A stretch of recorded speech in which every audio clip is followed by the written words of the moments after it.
Simulan na po natin ang ating banal na pagdiriwang sa ngalan ng Ama, ng Anak at ng Espiritu Santo. Amen. Ang pagpapala ng ating Panginoong Hesukristo, ang pag-ibig ng Diyos Ama, at ang pakikipagkaisa ng Espiritu Santo naway sumainyong lahat. At sumaiyo rin.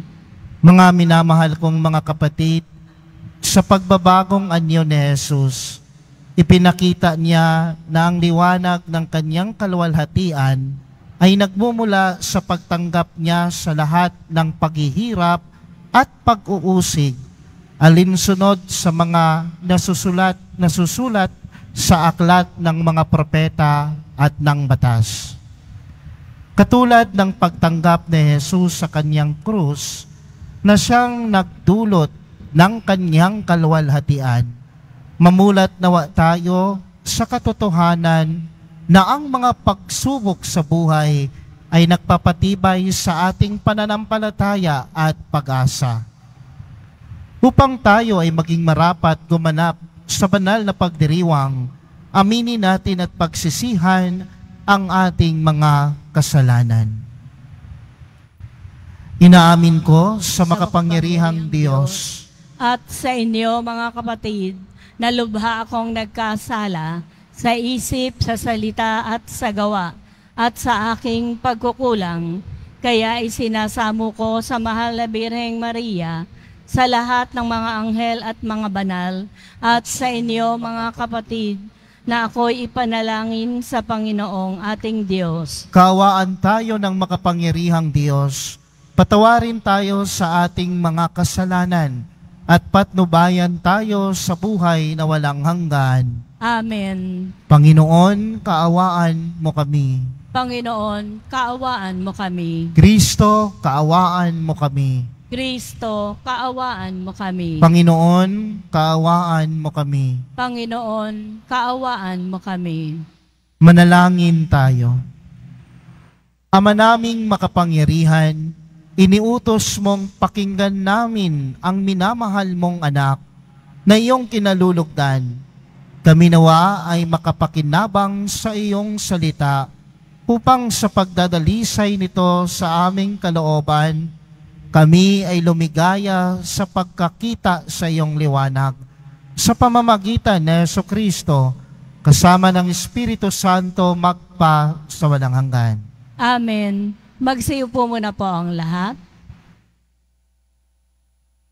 Pagbasa mula sa aklat ng Henesis. Noong mga araw na yon, sinubok ng Diyos si Abraham. Tinawag siya ng Diyos at tumugon naman siya. Sinabi sa kanya, "Isama mo ang pinakamamahal mong anak na si Isaac at magpunta kayo sa lupain ng Moria. Umakyat kayo sa bundok na ituturo ko sa iyo at ihandog mo siya sa akin." Pagsapit nila sa dakong itinuro ng Diyos, gumawa ng dambana si Abraham. Nang sasaksin niya na ang bata, tinawag siya ng ehel ng Panginoon at mula sa langit ay sinabi, "Abraham, Abraham, huwag mong patayin ang bata. Huwag mo siyang saktan. Naipakita mo ng handa kang sumunod sa Diyos sapagkat hindi mo ipinagkait sa Kanya ang kaisa-isa at pinakamamahal mong anak." Paglingon niya ay may nakita siyang isang lalaking tupa na ang mga sungay ay napasabit sa mga sanga ng kahoy. Ito ang kinuha ni Abraham at inihandog kapalit ng kanyang anak. Mula sa langit, nagsalitang muli kay Abraham ang anghel ng Panginoon. Wika nito, "Akong Panginoon ang nangangako sa iyo, yamang hindi mo ipinagkait sa akin ang kaisa-isa mong anak, pagpapalain kita. Ang lahi mo'y magiging sindami ng bituin sa langit at ng buhangin sa dagat. Lulupigin nila ang mga lungsod ng kanilang mga kaaway sa pamamagitan ng iyong lahi, pagpapalain ang lahat ng bansa sa daigdig. sapagkat ikaw ay tumalima sa akin. Ang salita ng Diyos. Salamat sa Diyos. Sa piling ng poong mahal, ako'y laging mamumuhay. Sa piling ng poong mahal, ako'y laging mamumuhay. Laging buhay ang pag-asa, patuloy ang pananalig. Bagamat ang aking sabi, ako'y ganap ng nalupig.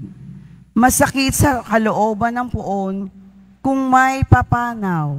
Kahit ito ay isa, labis siyang magdaramdam. Sa piling ng poong mahal, ako'y laging namumuhay.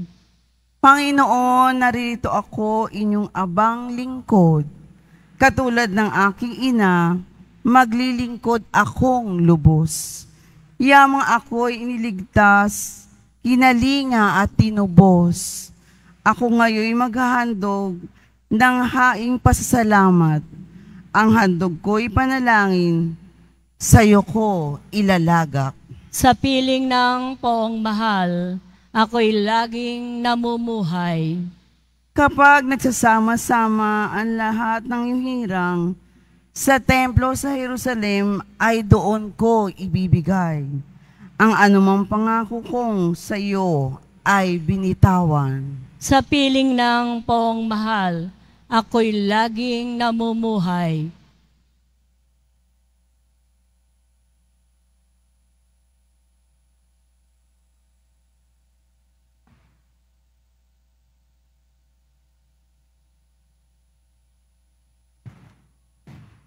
Pagbasa mula sa sulat ni Apostol San Pablo sa mga taga-Roma.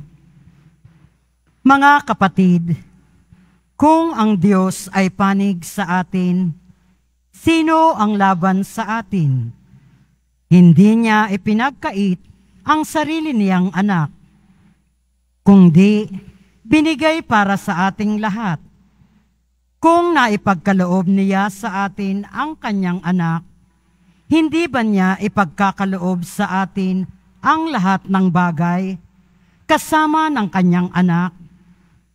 Sino ang maghaharap ng sakdal laban sa mga hinirang ng Diyos? Gayon ang Diyos ang nagpapawalang sala sa kanila. Sino nga ang hahatol ng kaparusahan? Si Kristo Jesus bang nasa kanan ng Diyos? Siya pa nga ang namatay at muling binuhay at ngayon namamagitan para sa atin. Ang salita ng Diyos. Salamat sa Diyos. Magsitayo na po ang lahat.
Sumainyo ang Panginoon. At sumaiyo rin. Ang mabuting balita ng Panginoon ayon kay San Marcos. Papuri sa iyo, Panginoon. Noong panahon iyon, umakyat si Jesus sa isang mataas na bundok. Wala siyang isinama kundi sina Pedro, Santiago at Juan. Samantalang sila'y naroon, nakita nilang nagbagong anyo sa Jesus. Nagningning ang kanyang kasuotan na naging puting-puti, ano pat walang sinumang makapagpapaputi ng gayon. At nakita ng tatlong alagad, si Moises at si Elias, na nakikipag-usap kay Jesus. Sinabi ni Pedro kay Jesus, "Guro, mabuti pa'y dumito na tayo. Gagawa po kami ng 3 kubol, isa sa inyo, isa kay Moises, at isa kay Elias." Hindi nalalaman ni Pedro ang kanyang sinasabi sapagkat masyado ang takot niya at ng kanyang mga kasama. At nililiman sila ng isang alapaap at mula rito'y may tinig na nagsabi, "Ito ang pinakmamahal kong anak, pakinggan ninyo siya." Pagdakay tumingin ang mga alagad sa paligid nila at nakitang wala na silang kasama roon kundi si Jesus. Habang bumababa sila sa bundok, ay mahigpit na ipinagubilin sa kanila ni Jesus, "Huwag ninyong sasabihin kanino man ang inyong nakita, hanggat hindi muling nabubuhay ang anak ng tao."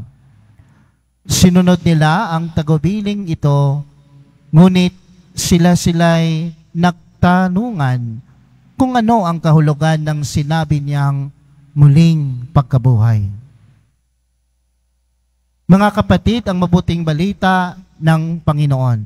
Pinupuri ka namin, Panginoong Hesukristo.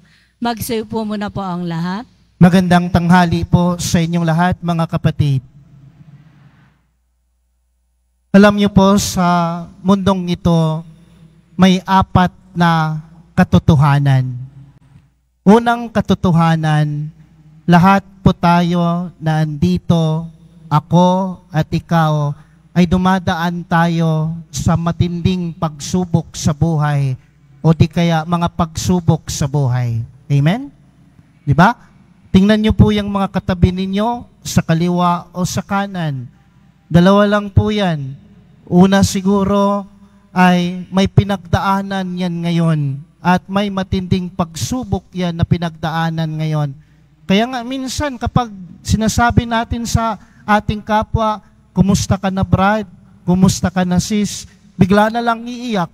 Hindi naman inaano. Ibig sabihin pala nito, tumatawa lang yan, pero mabigat na yan dito ang nilalaman ng kanilang kalooban dahil sa matinding pagsubok.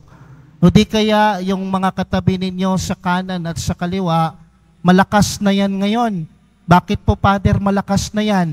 Kasi kakatapos lang ng pinagdaanan na pagsubok niyan sa buhay niya. Diba? 2 muka lang yan sa katabi mo, sa kanan o sa kaliwa. Maaring may matinding pagsubok yan ngayon o di kaya malakas na yan. Malakas na malakas sapagkat may katatapos lang yan sa mga pinagdaanan na pagsubok niya sa buhay. Yan po ang unang katotohanan sa mundong ito.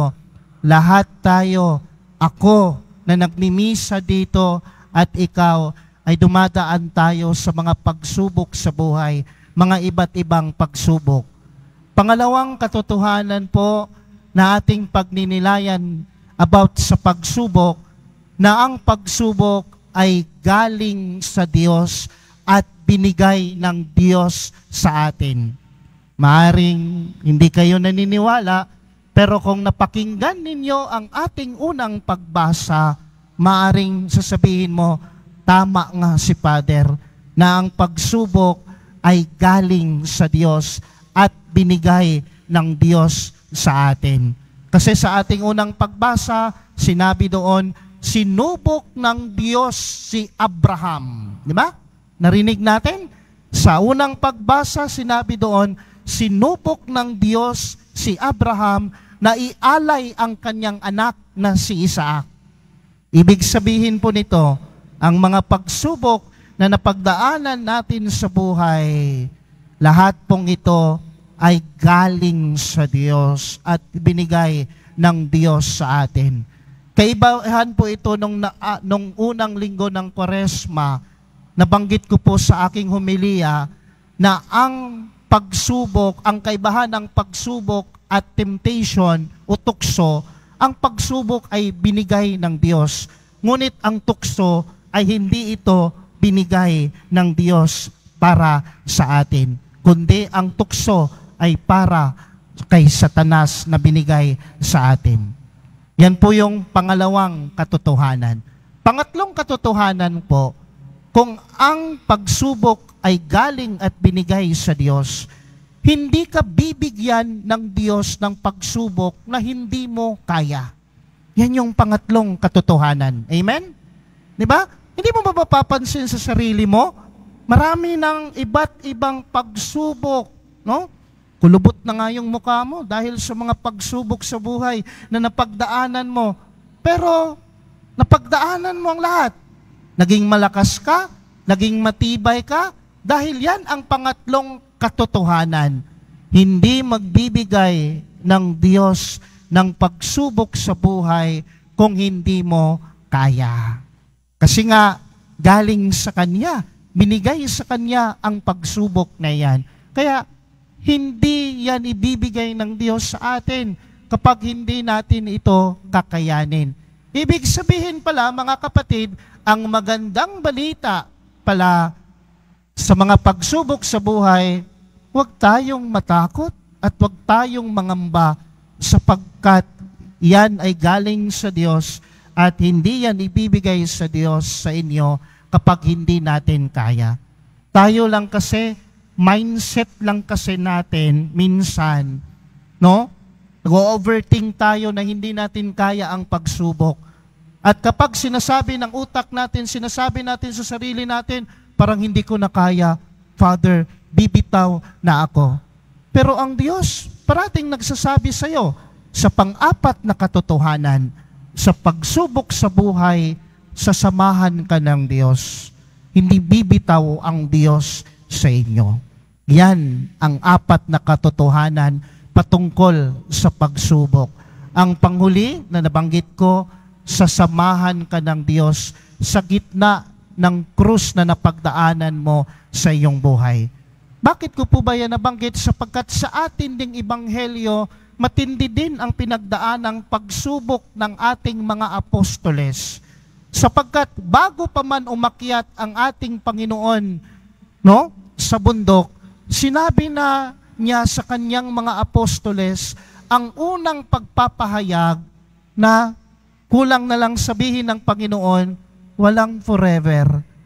After nito, ang buhay ko, ang wakas ng aking buhay dito sa mundo ay kamatayan at paghihirap.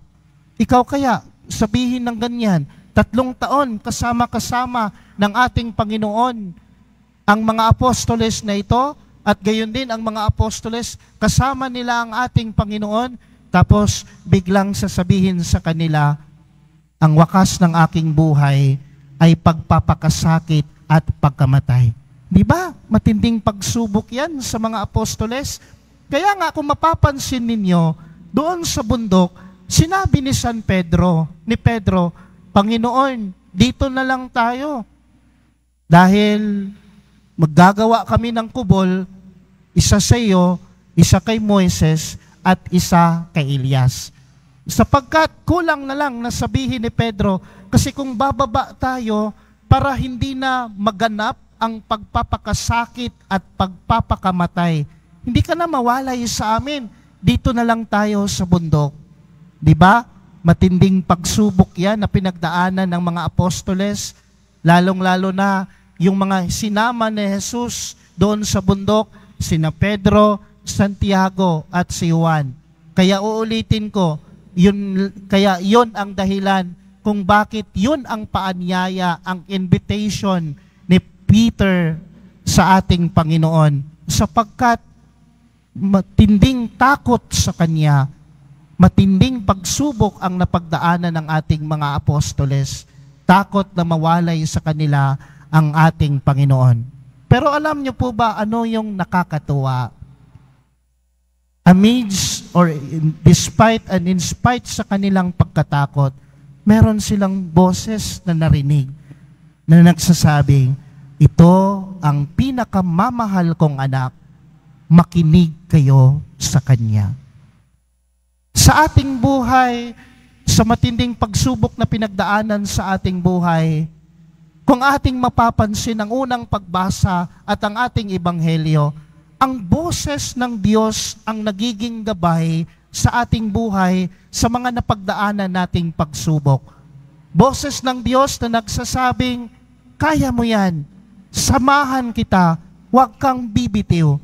Ganon din sa ating ebanghelyo. Sa kanilang pagkatakot, sa kanilang pagsubok, narinig nila ang boses ng Diyos na nagsasabi sa kanila, ito ang pinakamamahal kong anak, makinig kayo sa Kanya. Uulitin ko, sa buhay natin na punong-puno ng pagsubok, ang boses ng Diyos ang magiging gabay natin. Boses ng pag-asa, boses ng pagmamahal, at boses na nagsasabi sa ating, sasamahan kita, huwag kang bibitiw, andito lang ako. Yan ang panawagan at mabuting balita na ating natanggap ngayon. Sa gitna ng ating pagsubok, andyan ang mahal na Poong Jesus Nazareno na nagsasabi sa atin, kung hindi mo na kaya ang krus na binigay ko sa iyo, I will help you to carry your cross.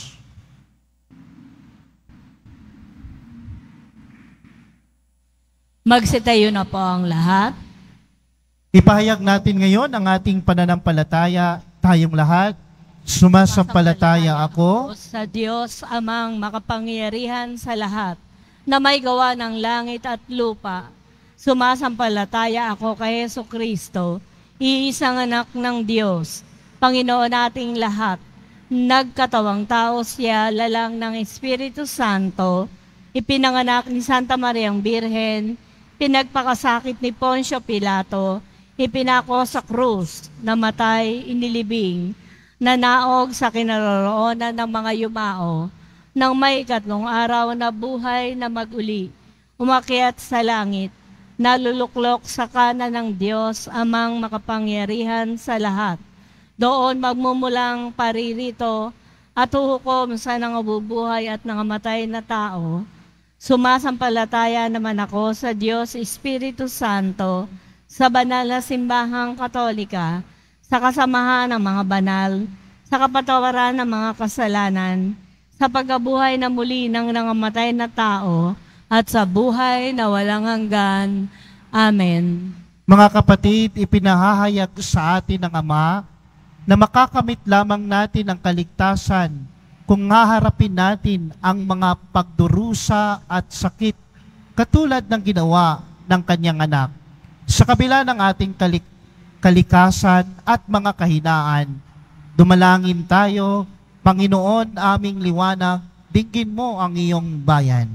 Panginoon, aming liwanag, dinggin mo ang iyong bayan.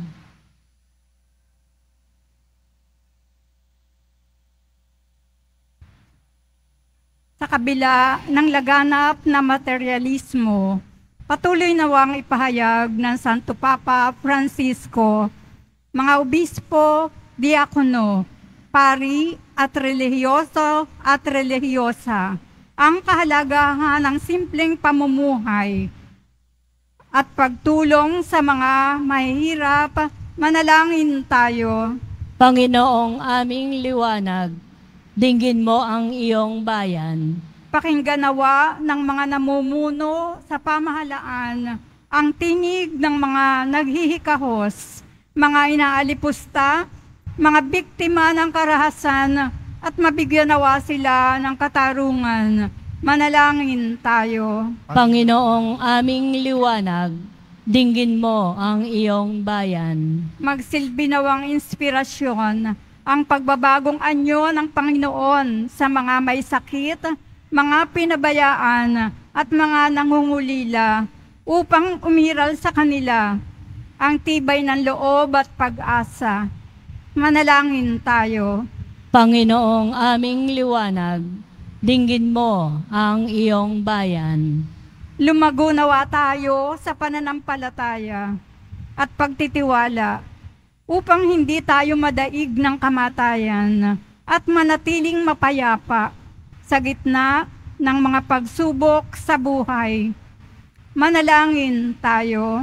Panginoong aming liwanag, dinggin mo ang iyong bayan. Ama, punuin mo po kami ng iyong mga biyaya.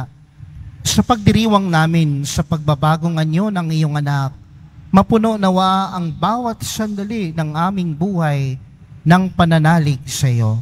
Nihiling namin ito sa pamamagitan ni Kristong aming Panginoon. Amen.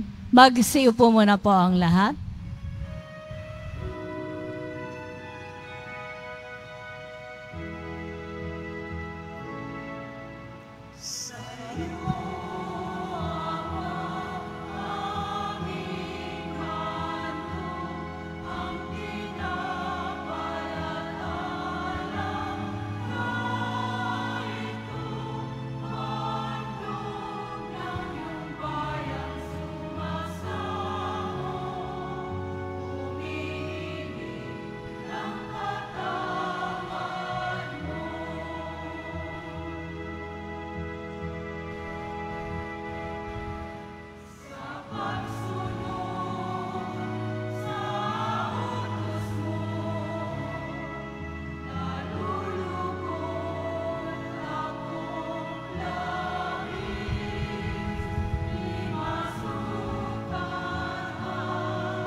Magsitayo na po ang lahat.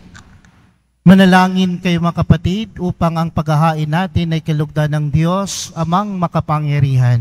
Tanggapin nawa ng Panginoon itong paghahain sa iyong mga kamay, sa kapurihan niya at karangalan sa ating kapakinabangan at sa buong sambayanan niyang banal. Ama naming lumikha, ang paghahain ito ay magdulot nawa ng kapatawaran ng aming mga kasalanan at magpabanal sa aming buong katauhan para sa pagdiriwang ng Pasko ng pagkabuhay sa pamamagitan ni Jesucristo kasama ng Espiritu Santo magpa sa walang hanggan. Amen. Sumainyo ang Panginoon. At sumairi. Itaas sa Diyos ang inyong puso at diwa. Itinaas na namin sa Panginoon. Pasalamatan natin ang Panginoong ating Diyos. Marapat na siya ay pasalamatan. Ama naming makapangyarihan, tunay ngang marapat na ikaw ay aming pasalamatan sa pamamagitan ni Jesucristo na aming Panginoon, nang maipagtapat niya sa mga alagad na siya'y laang mamatay para sa lahat. Sa kanila'y kanyang ipinamalas ang kanyang sariling puspos na liwanag. Ang iyong mga utos at mga propeta ay pawang mga tagapagpatunay niya sa pagkakatalagang para sa kapwa'y magdusa, upang akayin ang lahat ng pagkabuhay sa pagkabuhay na maligaya. Kaya kay isa ng mga anghel, na nagsisiawit ng papuri sa iyo, nang walang humpay sa kalangitan, kami nagbubunyi sa iyong kadakilaan.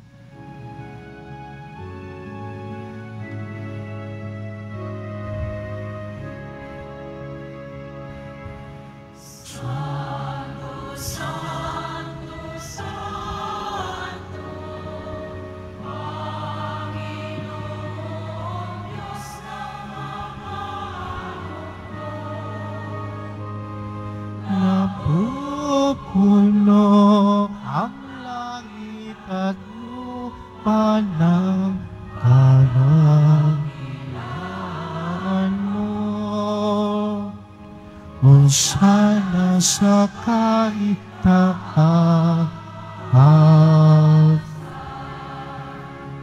Inagala ang naparirito sa ngalan ng Panginoon. Hosana sa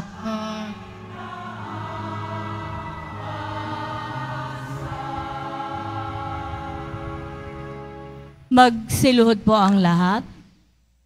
Ama naming banal, ikaw ang bukal ng tanang kabanalan, kaya't sa pamamagitan ng iyong Espiritu, gawin mong banal ang kaloob na ito, upang para sa amin maging katawan at dugo ng aming Panginoong Hesukristo.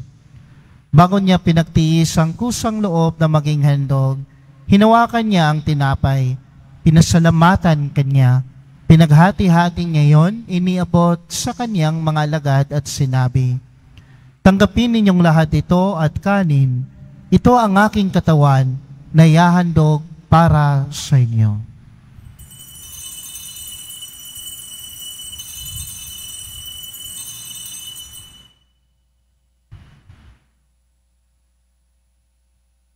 Gayon din naman, matapos ang hapunan, hinawakan niya ang kalis, muli kanyang pinasalamatan, iniabot niya ang kalis sa kanyang mga alagad at sinabi, "Tanggapin ninyong lahat ito at inumin. Ito ang kalis ng aking dugo, ng bago at walang hanggang tipan. Ang aking dugo na ibubuhos para sa inyo at para sa lahat sa ikapagpapatawad ng mga kasalanan. Gawin ninyo ito sa pag-alala sa akin."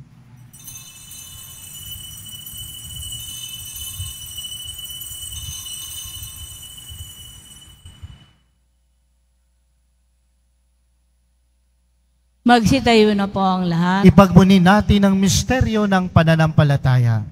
Si Kristo'y namatay, si Kristo'y nabuhay, si Kristo'y babalik sa wakas ng panahon. Ama, ginagawa namin ngayon ang pag-alala sa pagkamatay at muling pagkabuhay ng iyong anak. Kaya't inialay namin sa iyo ang tinapay na nagbibigay buhay at ang kalis na nagkakaloob ng kaligtasan. Kami ay nagpapasalamat dahil kami ay iyong minarapat na tumayo sa harap mo para maglingkod sa iyo. Isinasamo namin kaming magsasalo-salo sa katawan at dugo ni Kristo ay mabuklod sa pagkakaisa sa pamamagitan ng Espiritu Santo. Ama, lingapin mo ang iyong simbahang laganap sa buong daigdig. Puspusin mo kami sa pag-ibig kay San Francisco ang aming Santo Papa at ni Jose ang aming Arsobispo at ng Tanang Kaparian. Alalahanin mo rin ang mga kapatid naming nahimlay nang may pag-asang sila ay muling mabubuhay, gayon din ang lahat ng mga pumanaw. Kaawaan mo sila at patuloyin sa iyong kaliwanagan. Kaawaan mo at pagindapatin kaming lahat na makasalo sa iyong buhay na walang wakas, kaysa ng mahal na Birheng Maria na ina ng Diyos, ng kabiyak ng puso niyang si San Jose, kaysa ng mga apostol ni San Juan Bautista, at ng lahat ng mga banal na namuhay dito sa daigdig ng kalugod-lugod sa iyo. May pagdiwang nawa namin ng pagpupuri sa kararangal mo sa pamamagitan ng iyong anak na aming Panginoong Hesukristo.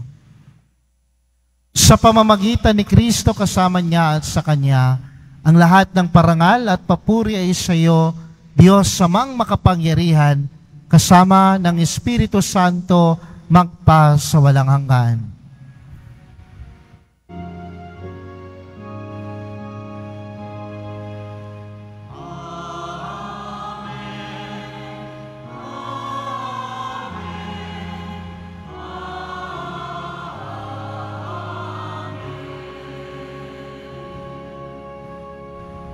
Sa tagubilin ng mga nakagagaling na utos sa turo ni Jesus na Panginoon natin at Diyos, ipahayag natin ng lakas loob.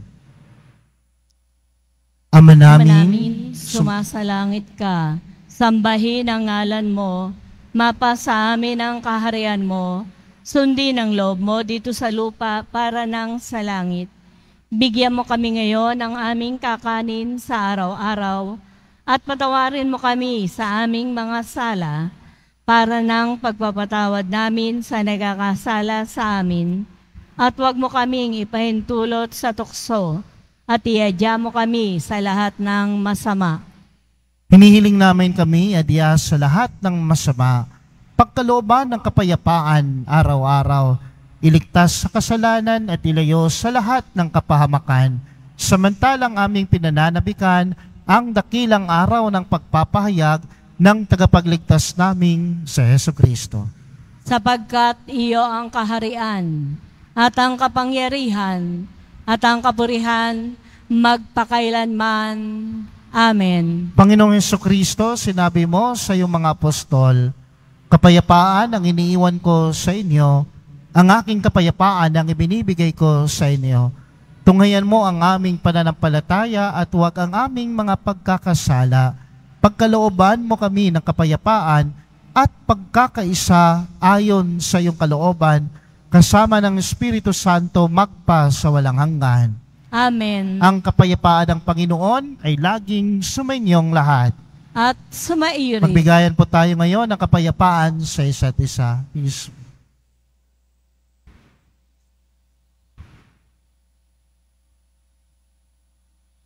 Kordero ng Diyos na nag-aalis ng mga kasalanan ng sanlibutan, maawa ka sa amin. Kordero ng Diyos na nag-aalis ng mga kasalanan ng sanlibutan, maawa ka sa amin. Kordero ng Diyos na nag-aalis ng mga kasalanan ng sanlibutan, ipagkaloob mo sa amin ang kapayapaan. Magsilod po ang lahat. Narito ang kordero ng Diyos na nag-aalis ng mga kasalanan ng sanlibutan. Mapalad ang inanyayahan sa kanyang piging. Panginoon, hindi ako karapat-dapat na magpatuloy sa iyo. Ngunit sa isang salita mo lamang ay gagaling na ako.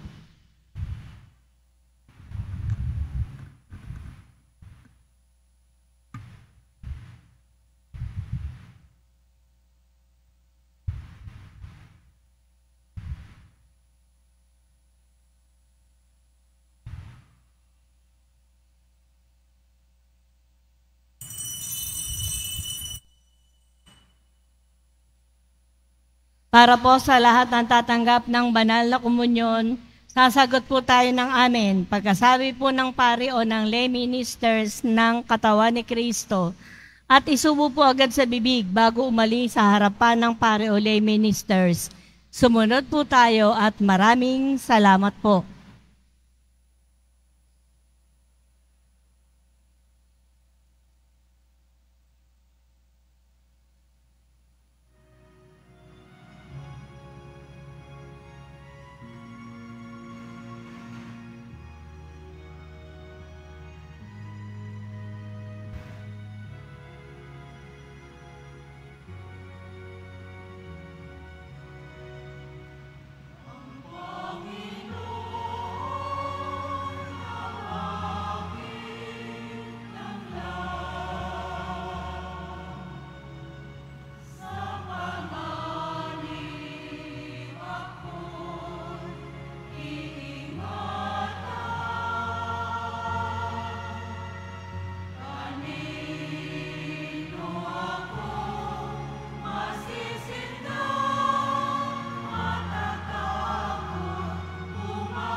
Ngayon po ay St. Peter the Apostle Sunday.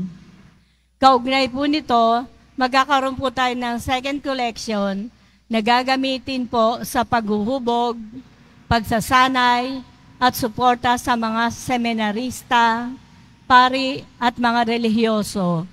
Tumulong po tayo.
Ang lahat po ay inaanyayahan, lalo na po ang ating mga ministry, mandated organization, HDN, at iba pang grupo ng samahan ng ating simbahan sa ika-30 Lenten Recollection sa darating na February 27, 2024, araw po ng Martes, sa ganap na ika-7 po ng gabi dito po sa ating simbahan. Ang ating pong tagapagsalita sa araw na ito ay si Reverendo Padre Dave Concepcion, Mission Station Priest, Santo Niño de Paz Chapel, Greenbelt, Makati City, na may temang Poong Jesus Nazareno sa mukha ng kapwa, nangungulila. Announcement po for Nazarene Catholic School. Ang Nazarene Catholic School po, ang paaralan po ng Basilica Menor at Pambansang Dambana ni Jesus Nazareno ay tumatanggap na ng mag-aaral mula po sa preschool hanggang senior high school para po sa school year 2024-2025. Sa mga mag-aaral na papasok para po sa grade 1 at grade 7, ang paaralan po ay magbibigay ng libreng mga libro sa darating na pasukan para po sa taong 2024-2025. Mayroon din pong academic discount sa mga mag-aaral na kabilang sa top 10 na papasok ng grade 1 at grade 7. Mayroon din pong matatanggap na 13,000 ESC subsidy ang mga grade 7 na patuloy na matatanggap hanggang sa sila ay makarating ng grade 10. Bukod pa po dito, ang lahat ng mga mag-aaral na papasok bilang grade 2 mula po sa public school ay maaari pong mag-enroll ng libre at wala nang babayaran hanggang sa siya ay matapos ang senior high school.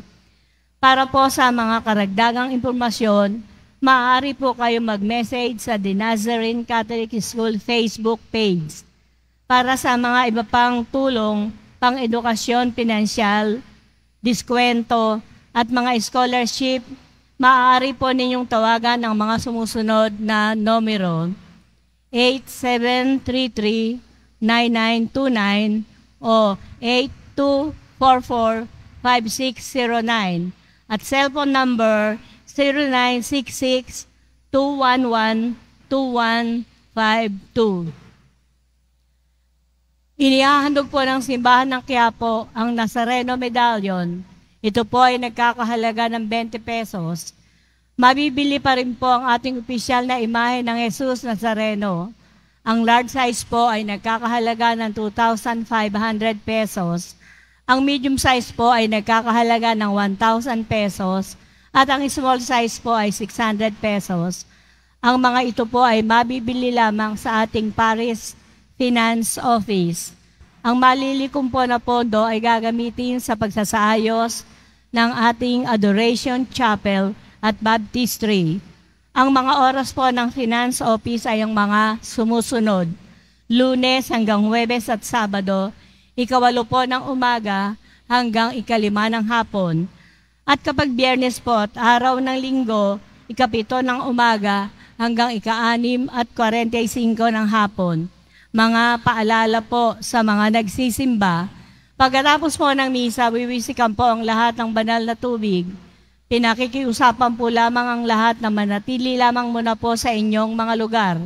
At tanging sa Quezon Boulevard o sa Plaza San Juan lamang po ang labasan ng lahat. Sumunod po tayo. Maraming salamat po sa inyong pagdalaw at pagsisimba sa Basilica Menor at Pambansang Dambana ni Jesus Nazareno. Magsitayo na po ang lahat. Manalangin tayo. Ama naming mapagmahal, kaming pinapakinabang mo sa dakilang pagliliwanag sa bagong anyo ng iyong anak ay tumatanaw ng utang na loob sa iyo, sapagkat kahit ngayon paman sa lupang ibabaw, pinapagsasalo mo na kami sa kariktan ng kalangitan sa pamamagitan ni Jesucristo kasama ng Espiritu Santo magpa sa walang hanggan. Amen. Sumainyo ang Panginoon At sumairin. pagbabasbas. Mahal na pong Jesus Nazareno, inihayag mo sa pamamagitan ng krus ang walang maliw na pag-ibig ng Diyos sa sangkatauhan. Pakinggan mo ang kahilingan ng iyong angkan na nagsusumamo sa iyo.